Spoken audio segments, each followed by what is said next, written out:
In the darkness before dawn, the sea felt almost hollow, as if the Pacific itself were holding its breath. Deep inside USS England, soundman John Prock pressed his headphones tighter, chasing a faint pulse rising through 300 feet of black water. It was the kind of sound a man only hears after hours of strain. Propellers cavitating, metal shifting under pressure, a living machine trying to disappear into the ocean's endless silence. Prock's back ached, his eyes burned, and the last of his coffee had gone cold long ago. But he didn't dare look away. Somewhere beneath him, a Japanese submarine was twisting through the depths, using every trick its commander knew to break free. One wrong move, one lost echo, and the hunter would become the hunted. Above the sonar room, officers moved quietly, waiting for a signal they could trust. No one on board knew that this moment, this thin thread of sound in the dark, was part of a streak unlike anything in naval history. No one knew the cost, no one knew the stakes. What does it take for an unremarkable escort ship to become the most lethal submarine hunter of the Pacific War? The war in the Pacific had entered a stage where silence could be deadly. Japanese submarines, from the massive I-class boats to the smaller but agile Rho-class vessels, moved through the Solomon Islands and the waters off New Guinea with alarming freedom. Their mission was not glamorous. They scouted, they shadowed American convoys, they reported fleet movements that shaped Japan's decisions at sea. And when the moment was right, they struck. For months, American commanders understood the scale of the problem, but lacked the means to solve it.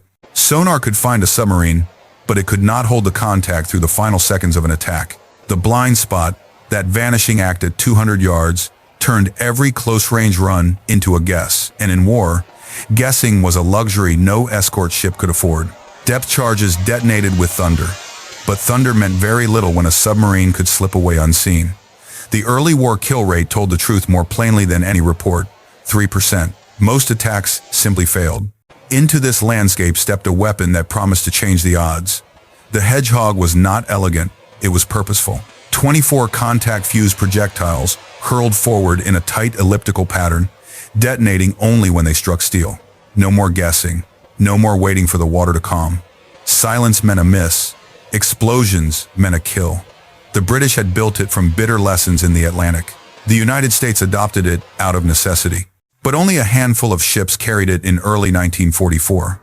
USS England was one of them. The ship herself was modest, a Buckley-class destroyer escort with reliable engines, steady handling, and a crew of 186 men.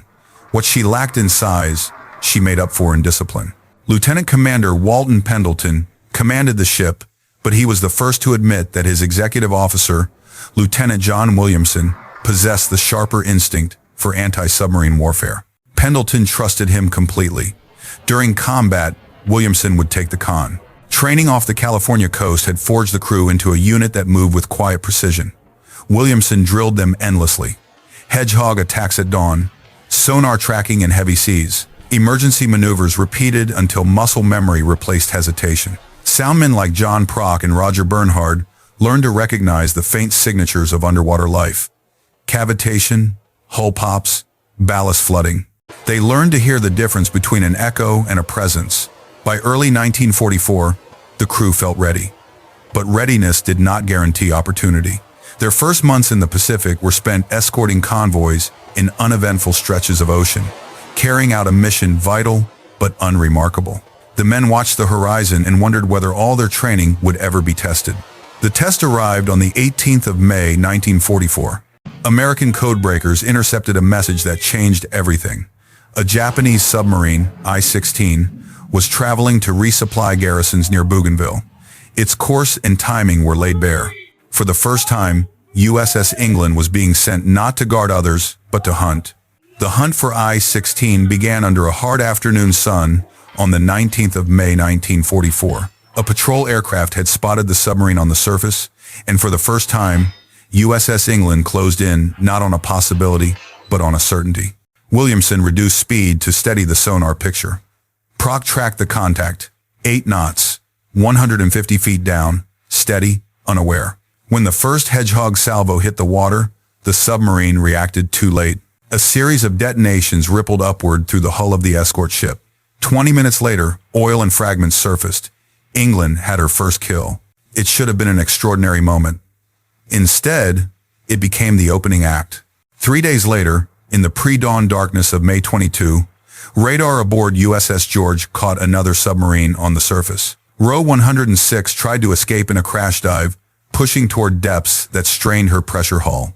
She twisted, turned, and clawed her way through the water, but England's sonar operators clung to the contact. Williamson recognized a rhythm, alternating turns, 40 seconds apart.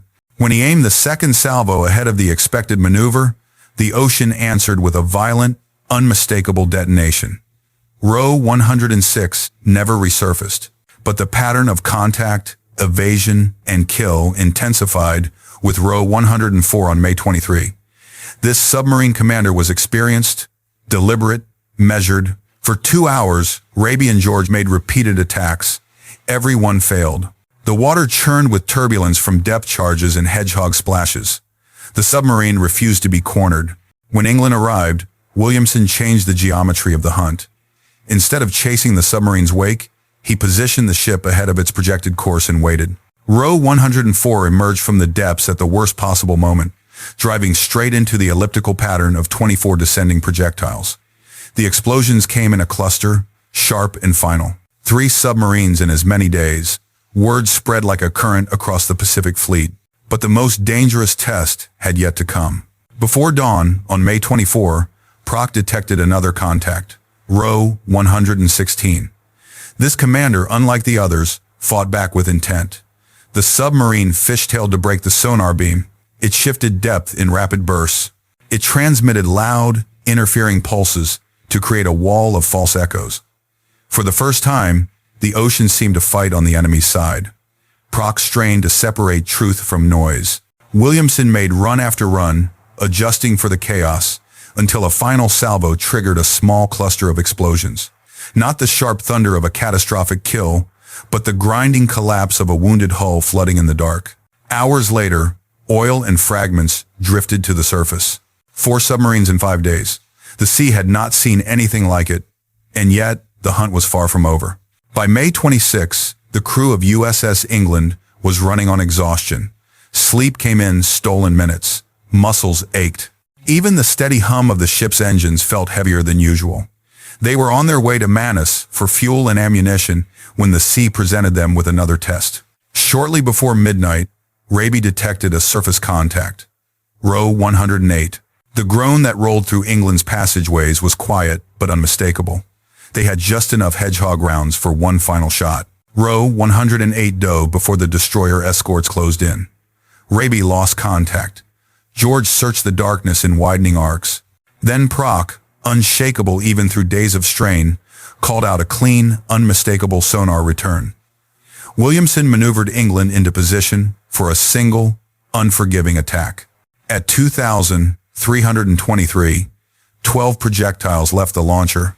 2 seconds of silence followed. Then multiple detonations rose through the hull.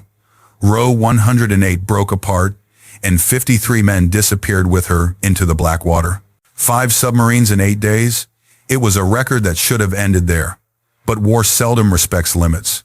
On May 31, the last submarine of the picket line, Row 105, found itself trapped in a shrinking cage of American warships. For 24 hours, destroyers Hazelwood, Hull, Heerman, and McCord hammered the sea with depth charges and Hedgehog attacks. Each time, the submarine twisted free. She hid in thermal layers, maneuvered into positions that forced the Americans to withhold fire, and dove through pockets of disturbed water to break sonar contact. The commanders aboard Row 105 fought with a level of discipline that slowed the noose tightening around them. At dawn, England arrived. Commander Haynes, overseeing the hunt, sent the briefest of instructions. The message would become famous. "Oh hell, go ahead, England." Williamson understood instantly. The other ships had pushed Row 105 into a narrow funnel between Raby and George. Any attack required precision. Too shallow a salvo could endanger friendly ships. Too deep, and the submarine would slip beneath the spread. Proc gave the bearing. Bernhard confirmed the depth trace. The room fell silent. At 0729, the Hedgehog launcher fired. 6 to 10 detonations answered moments later, followed by a deep, rolling explosion that seemed to lift the ocean itself. Row 105 was gone. 55 men vanished with their captain, including Submarine Division 51's commander, Captain Kato Ryunosuke. In 12 days, 6 submarines had fallen. The cost to Japan was not only the lives of its submariners, but the collapse of a reconnaissance line meant to warn of American carrier movements. For USS England, the cost was measured differently. Sweat, discipline, and a crew stretched to the edge of human endurance. It was a triumph born not from glory, but from relentless pressure and the quiet, unbreakable resolve of men who refused to fail. The destruction of Japan's scouting line spread far beyond the quiet arcs of water where each submarine disappeared. In military terms, the impact was immediate and unmistakable. Japan had relied on its submarines, not as commerce raiders, but as eyes and ears for the combined fleet. Their mission was reconnaissance, early warning, and the opportunity to strike at major American warships when conditions favored them. Losing 6 boats in 12 days did more than thin their numbers. It blinded them. American commanders recognized the shift almost at once. The collapse of the picket line meant the Japanese no longer possessed a coherent picture of the movements of American carrier groups pushing toward the Marianas. Without submarine reports, Japan entered the Battle of the Philippine Sea, effectively blind. Their pilots flew into the largest carrier battle of the war without accurate intelligence on American disposition, a disadvantage that contributed to the decisive American victory known as the Great Marianas Turkey Shoot. Strategically, the lesson echoed through every level of the U.S. Navy. Technology mattered. Hedgehog changed anti-submarine warfare by closing the blind spot that had protected submarines for years. But technology alone did not explain England's results. Other ships carried Hedgehog. None matched her record. What set England apart was a fusion of intelligence, doctrine, and training. American codebreakers provided the targeting information. Williamson's relentless preparation sharpened the crew. The ship's operators turned practice into instinct and instinct into action. In Washington and Pearl Harbor, senior officers took note. England's patrol validated investments in forward-firing weapons and reinforced the importance of radio intelligence. But the world outside the Navy saw something else. A small escort ship, modest in appearance, rising through skill and discipline to deliver a strategic blow disproportionate to her size.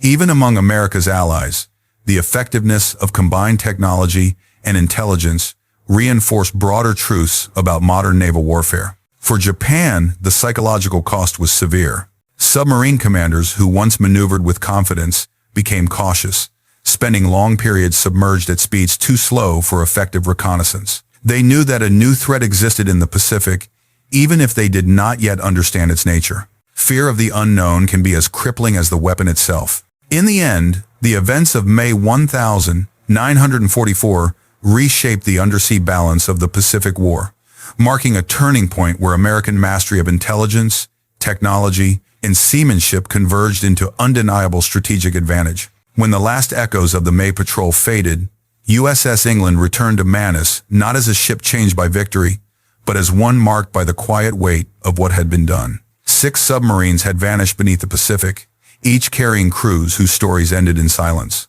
The men aboard England understood that success in war often leaves little room for triumph. It leaves only the certainty that someone else will live because you did your job. The legacy of those 12 days lives not in statistics, but in the clarity of the lessons they revealed. War is shaped by technology, but defined by people. The Hedgehog gave England a way to strike. Intelligence gave her the ability to find her targets, but training and discipline turned possibility into certainty. In the darkness of the sonar room, in the narrow spaces of the bridge, in the rhythm of the engineering plant, the ship's crew proved that preparation is the real backbone of survival. That truth followed England long after the patrol. Even when she was struck by a kamikaze off Okinawa in 1945, losing 37 of her own, the same spirit carried her home under her own power. It is easy to measure a ship by her victories. Harder, but more honest, to measure her by the resolve of the men who refused to abandon her. History did not preserve USS England. She was scrapped in 1946, her steel recycled like hundreds of wartime vessels. Yet her name endures because she embodied a principle as old as naval warfare itself. Courage amplified by skill can alter the course of a campaign. The Pacific War turned on many hinges, But for a brief moment in May 1944, the Hinge was a single destroyer escort and the men who served aboard her. The battle may be over, but its lessons still speak. What do you see in the story of USS England, the power of training, the cost of war, or the enduring responsibility carried by those who face danger so others do not? Share your thoughts in the comments. And if you value these journeys into the past, consider subscribing. The history of our world is still being written, one story at a time.